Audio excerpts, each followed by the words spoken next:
real? What do you mean real? There's a real man named Scotty that do all of this. Yeah.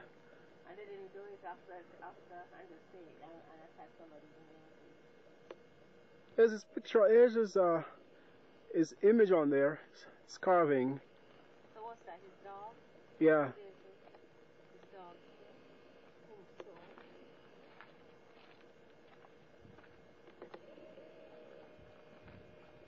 So where's that fence? Stop people from walking over there. No, what about this one? Oh, what's over here? What? What's over here? Where's the dog food? Oh, windy. That's what I'm saying. So why did they fence it around and just fence Scotty's? That's a good question. Very good. I thought he died a year when I was born. Really? So it's quite recent, relatively recent. What year was that? Before. I got 4 things to live by. Don't say nothing that will hurt anybody. Don't give advice. Nobody will take it anyway. Don't complain. Don't explain. Dedicated November 12, 1954 by the Death Valley, 49ers. Right? I don't know the road. Okay. That's the timber yard at the back of the castle. I think that timber's been there since the 20s, the late 20s. I think that was designed for firewood and stuff like that. Because it gets pretty cold here in the winter. In fact, snow sometimes fall here. Although it's in the summertime it's 120, 130 degrees. Right now it's a nice day. It's 9th of October 1993. It's kind of cool, which is unlike Death Valley. Look at those hills, mountains.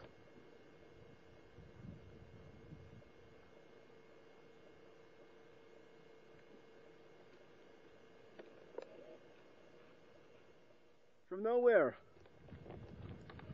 there's the old junk, the junkyard, the old vehicles, old cars and stuff, trucks from the 1920s. That's been sitting in the back lot of behind Scotty's castle since the 1920s and 30s, 20s, 30s, 40s. Absolutely amazing. There's the wood there again, timber. They look almost like sleepers for rails, for railways, but I think they're intended for the fire, to light the fires and to burn in the ovens and in the hearths, the fireplaces for winter.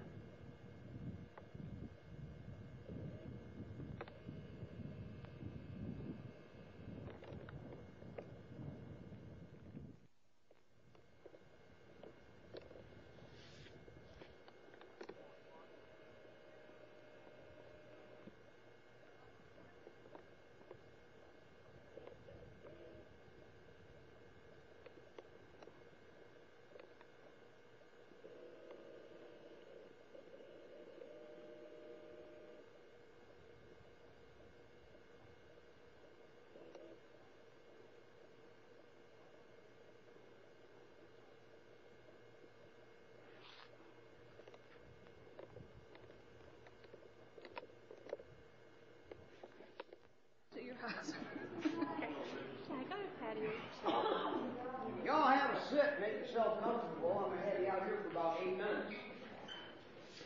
Before we go inside, I'll give you a little background on the ranch and how it came to be. The construction period here ran from 1922 through February of 1930. Between two men, quite difficult. Other than they were both born in the same year, 1872. So other than that, they're as different as night and day. Opposites do attract. Again, Mr. Johnson is born into a very, very wealthy banking family in Ohio. Scotty born into poverty in a small rural community in Kentucky. Now, what made Scotty such a colorful individual? Well, I reckon two things. One, at the age of 11, along with his older brother and without any education at all, left home, headed out west, going to become a cowboy in my home state. Age 12, Scotty's out here in Death Valley. He gets his first job as a swamper with 20 mule team for borax. That's water boy. Fact 2, Scotty's only education comes with his next job. He spends 12 years with Buffalo Bill Cody's Wild West, and that's where Scotty learns the art of storytelling. You're going to learn something, learn from the best, and believe me, I ought to know. But we have a large problem with that, especially with my last name being Cody, and I am a historian by education. I'm a military historian. Here's where the problem comes in. To this very day, over in that bookstore, you'll be able to buy numerous books telling you about the great adventures of Scotty. You've just entered what we call the Great Hall, or living room. As far as the actual construction of the home, it is all done by the local Shoshone as far as labor. Naturally, craftsmen will be brought in to deal with all rockwork, tilework, woodwork, and ironwork, which, by the way, is basically all done here on the property. All the wood throughout the entire home, interior and exterior, is hand-carved here on the property. The majority is Northern California redwood. Good example of the redwood hand carving is the loft and beams here on either side of the room. Ceilings and beams in each room. So as you go from room to room, clamps up to the ceilings, all differ immensely. Redwood is a fantastic wood. It'll last forever. It has no strength factor, so you will see some steel. And believe it or not, what makes it so fantastic? Bugs will not come anywhere near it. But once you carve it up, you do need water, moisture, or humidity to preserve it. Johnson, being an engineer, is going to think of medievalism. Not here. It is not a castle. It is a ranch, technically a Spanish hacienda. Therefore, the closest I come to anything medieval deals with only iron work, iron trim. Good example, 725 pounds worth of chandelier made by German artisans here on property. Either side of the front door there's a pair of dragon lights. Better closely look directly behind you. There are dragon lights on either side of the back door. You don't get that bad. I'm grandpa, you watch. Again, Walter Scott's bedroom. However, Scotty does not like this room. It's well depicted here in the wardrobe, only a little bit of his clothes. Good reason for this. Take a look around. All the photographs, all the memorabilia on the walls of this room, except one, depict that 12-year period that Scotty worked for that handsome little guy in the back wall, William Cody. And that's the problem. Remember, he worked for Cody for 12 years. Cody fired him. The only way Scotty'd hang that man in his room is with a rope. And that is the problem. The Johnson's doing the decor in this room. According to Scotty, the room looks like a shrine. No man should sleep in a shrine. He won't stay here. He's got his own ranch.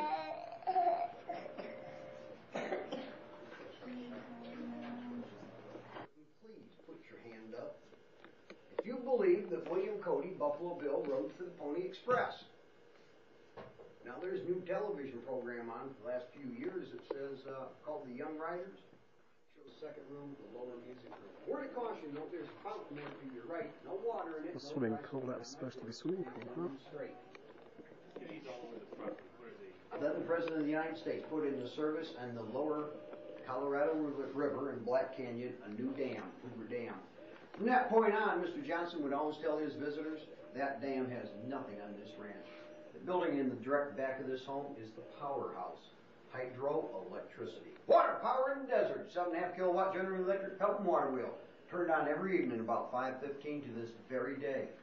Builds up enough power in the battery room to supply all illumination of the interior and exterior of this home. 200 gallons of water per minute going through a 9.25 inch standpipe. Makes Southern Cal Edison very unhappy, by the way.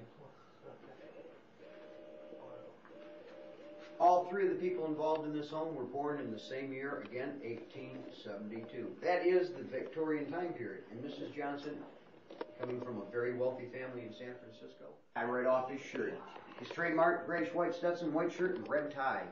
His fame and popularity throughout the United States by 1935 was causing him large problems. There's over 30 fake Scotties running around as far.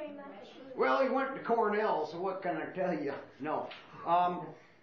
Actually, had you been in this room before November of 1935 on the beautifully hand-carved redwood shells, an awful lot of Mr. Johnson's books. However, Scotty, again, the public relations man here, he's doing such a good job even during the height of the Depression. We got about 30 people a week paying $1 US to take a tour of this home. By 1935, the bed and breakfast is open. Mrs. Johnson realizes that with this many visitors, evening,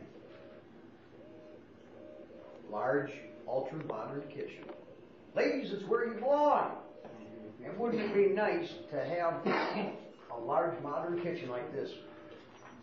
The best example is right here in the stove. Ladies, we have a 6-burner, 4-oven gas stove.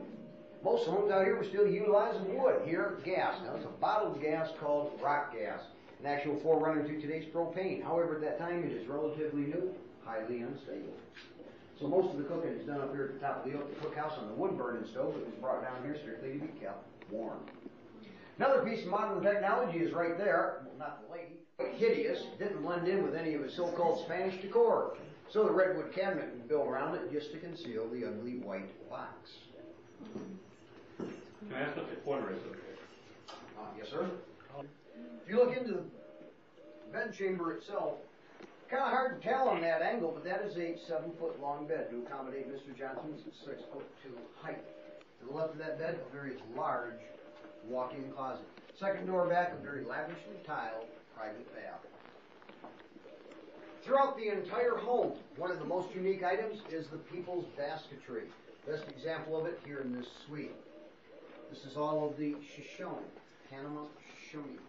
Quick class on the people's basketry, just not the Shoshone, but any of the people. Closer and tighter the weave knit of the basket, the more it was intended for actual use. To carry food and, believe it or not, water. Looser and farther away the weave knit, more was intended for trade or tourism. And by the way, all the baskets in the Johnson collection, except 2, are tightly woven.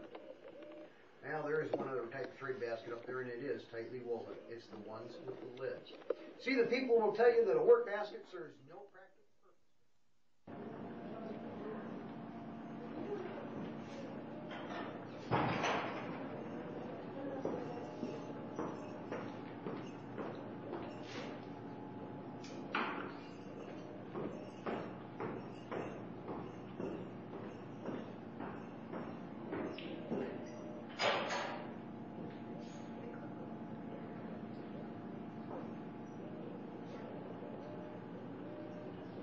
As you're going across the bridge, if you look up to your upper left, you'll notice a large